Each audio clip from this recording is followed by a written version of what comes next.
Hello viewers, welcome to my YouTube channel. I am advocate Shantanu. आज हम इस video में एक बहुत ही इंपॉर्टेंट जजमेंट को डिस्कस करने जा रहे हैं। इसका टाइटल है कट्टुकांडी एडाथिल कृष्णन बनाम कट्टुकांडी एडाथिल वल्सन, जिसे ऑनरेबल सुप्रीम कोर्ट ने 13 जून 2022 को डिसाइड किया गया है। और ये जजमेंट इसलिए इम्पॉर्टेंट है क्योंकि इस जजमेंट में बहुत ही इंपॉर्टेंट पहलू को बताया गया है ऑनरेबल सुप्रीम कोर्ट के द्वारा। वो ये है कि जब एक पुरुष और एक महिला कई वर्षों तक लगातार साथ में कोहबिट करते हैं या रिलेशनशिप में रहते हैं, तो ऐसे रिलेशन को क्या समझा जाएगा? उसे कानूनन विवाह के पक्ष में माना जाएगा। लॉ प्रिज्यूम करता है कि वो पति पत्नी की तरह रह रहे थे, अगर उसे प्रूफ किया जाता है कोर्ट ऑफ लॉ के सामने। तो इस केस में भी यही हुआ था। तो आइए इस केस के फैक्ट्स को भी जानते हैं और ऑनरेबल सुप्रीम कोर्ट ने जो रिलायंस पेश किया है जजमेंट्स को, वो भी जानेंगे। तो आइए केस को जानने के लिए हम पहले फैमिली ट्री को समझ लेते हैं, क्योंकि वो समझना यहाँ बहुत ज़रूरी है। बेसिकली देखिए, ये पार्टीशन का सूट था, इसलिए यहाँ पे ये फैमिली ट्री यानी पेडिग्री को समझना बहुत ज़रूरी है।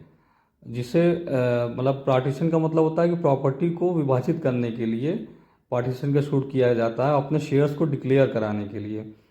तो एक्सक्लूसिव ओनर यहाँ के ई कन्नारन वैद्यवार थे, जिनके 4 बच्चे थे, दामोदरन, अच्युथन, शेखरन, नारायणन। दामोदरम की वाइफ, जैसा प्लेंटिव नंबर 1 कृष्णन का कहना है, चिरूठा कुट्टी थी। यानी दामोदरम चिरूठा कुट्टी के लड़के कृष्णन थे, जो प्लेंटिव नंबर 1 है इस सूट में। और अच्युतम की वाइफ कल्याणी थी। उन दोनों से जो पुत्र हुए थे वो करुणाकरण थे, जो यहाँ डिफेंडेंट नंबर 1 है। करुणाकरण की वाइफ थी उमा देवी।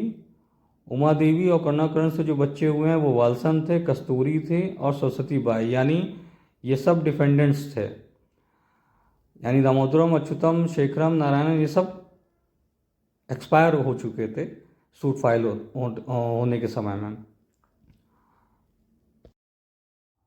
फैमिली ट्री से आपको क्लियर हो गया होगा कि विवादित संपत्ति जो है पक्षकारों की पैतृक संपत्ति है।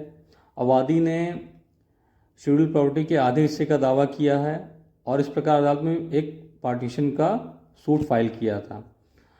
प्रतिवादी ने वादियों के इस तर्क का खंडन किया कि दामोदरम ने चिरूठा कुट्टी से विवाह किया था। उनका आगे यह भी कहना था कि चिरूठा कुट्टी दामोदरम की पत्नी नहीं थी। इस प्रकार यह विवेचन किया गया कि वादी शेड्यूल प्रॉपर्टी में किसी भी हिस्से के हकदार नहीं हैं। पक्षकारों की दलीलों के आधार पर ट्रायल कोर्ट ने रेलेवेंट इश्यूज फ्रेम किए और उसे डिसाइड किया। ट्रायल कोर्ट ने रिकॉर्ड पर मौजूद साक्ष्य की जांच करने पर यह माना कि दामोदरम का चिरूठा कुट्टी के साथ लंबे समय से कोहबिटेशन था और इस कारण इस कोहबिटेशन से जो पुत्र हुआ वो उनका बेटा था, जो पुत्र पैदा हुआ। ट्रायल कोर्ट ने तदनुसार सूट की संपत्ति को 2 शेयरों में विभाजित करने के लिए एक प्रारंभिक प्रिलिमिनरी डिक्री पारित की और एक हिस्सा वादी को आवंटित किया गया। उक्त निर्णय और डिक्री से एग्रीव्ड होकर प्रतिवादी ने ऑनरेबल हाई कोर्ट के समक्ष अपील दायर की और अपील में ये कंटेंशन लिया गया प्रतिवादी के द्वारा कि दामोदरम और चिरूठा कुट्टी के माध्यम से जो पुत्र हुआ था वो केवल एक नाजायज संतान हो सकता है, चूँकि उन दोनों का विवाह हुआ ही नहीं था।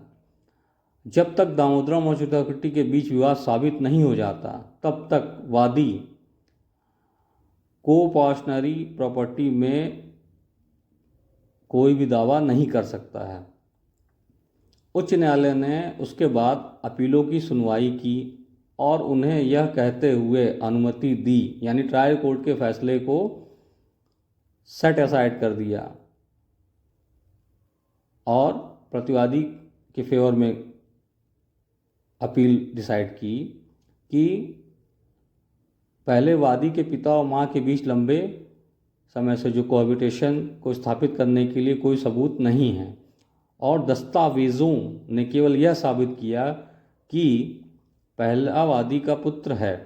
मतलब ये माना ऑनरेबल हाई कोर्ट ने कि पुत्र तो है प्लेंटिफ दामोदरम का, लेकिन एक वैध पुत्र नहीं है, जिससे संपत्ति के विभाजन से इनकार कर दिया गया ऑनरेबल हाई कोर्ट के द्वारा।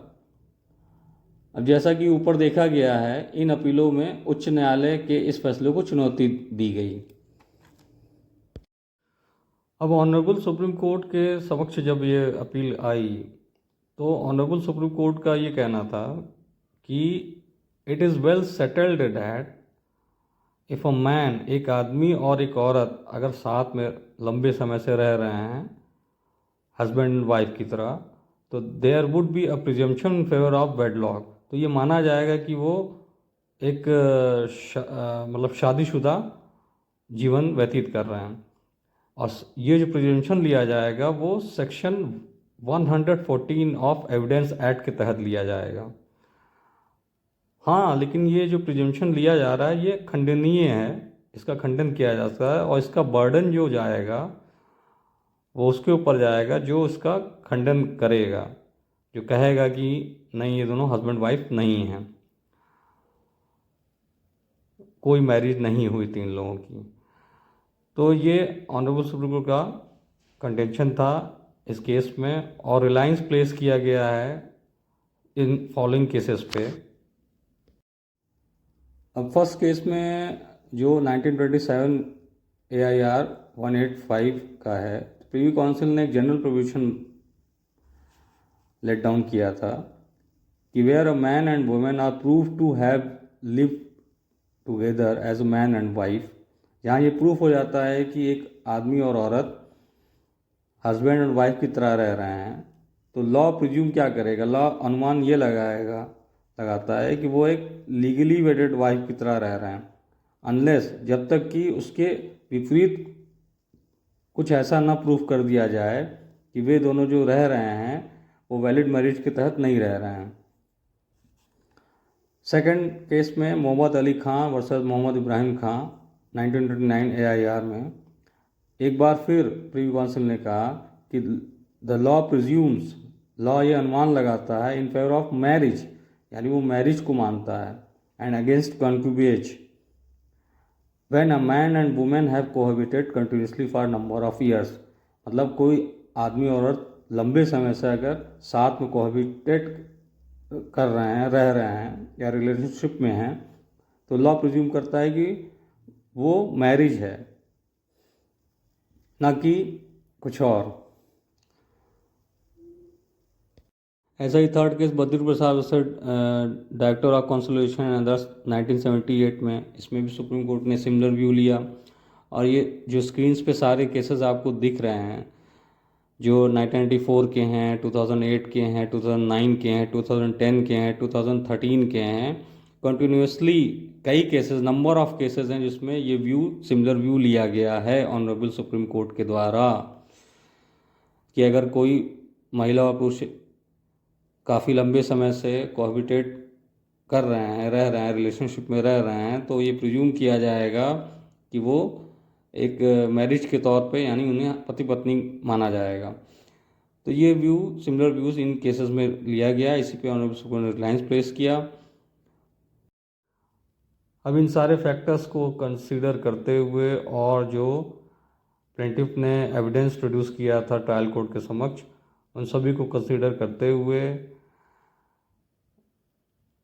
ऑनरेबल सुप्रीम कोर्ट ने the long duration of cohabitation between the Damodaram and Chiruti as husband and wife, यानी उन्होंने ये पाया कि जो दामोदरम और चिरुता लंबे समय से साथ में रह रहे थे, तो उन्हें हस्बैंड एंड वाइफ के तौर पे माना और अपील को सक्सीड कर दिया एंड अकॉर्डिंगली अलाउ किया, और the judgement of high court, जो हाई कोर्ट का जजमेंट था उसे सेट असाइड कर दिया, और judgement and decree pass by the trial court उसको रिसॉर्ट किया, यानी डिक्री जो ट्रायल कोर्ट ने किया था इन फेवर